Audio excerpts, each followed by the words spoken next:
run ဖြစ်နေတယ်အခုရိုးလေးရဲ့အနောက်မှာပေါ့နော်ဒီတင်မော်တီတောင်ပကံထဲမှာပေါ့နော်ကိုယ့်ရဲ့ပုံထဲတဲ့နီးလေးကိုရိုးလေးကလာရမြောက်ပြီးမှဖြစ်တယ်ရှင်သွားမကြည့်သေးကမှဝင်မရတဲ့ကောက်ဒီဆောက်ချင်တဲ့ပတ်သက်ပြီးတော့လာရမြောက်ပြီးမှမို့အရေးကြီးတဲ့ချက်လက်တွေမဆုံးရှုံးရအောင်ရိုးလေးကို follow လေးလုပ်ပေးထားမယ်ရှင်ဘယ်လိုမျိုးသွားပြီးတော့လောက်ကမလဲဆိုတာအသေးစိတ်ရိုးလေးနဲ့တူတူသွားကြည့်ကြမယ်ရှင်ပထမဆုံးဒီဂျမနိုင်းစော်ဝဲလေးကိုနှိပ်လိုက်မယ်နော်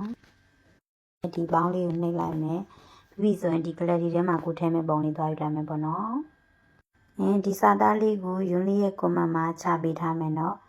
ပုံလေးလည်းယူပြီးသွားပြီဆိုရင်တော့ဒီမြားလေးကိုနှိပ်လိုက်မယ်ဒီနေရာလေးမှာခဏဆောင်းလိုက်မယ်နော်သူကပုံထုတ်ပေးနေတာဟုတ်တယ်ခုလိုမျိုးပုံလေးရလာပြီပေါ့နော်ဒီပုံလေးကိုစေးကျင်နေဆိုရင်တော့လက်နဲ့တစ်ချက်ထောက်လိုက်မယ်ပြီးပြီဆိုရင်ပုံမှန်တိုင်းဒီမြားလေးကိုနှိပ်ပြီးတော့စေးလိုက်မယ်ဒါဆိုရင်တော့စေးပြီးသွားပါပြီရှင်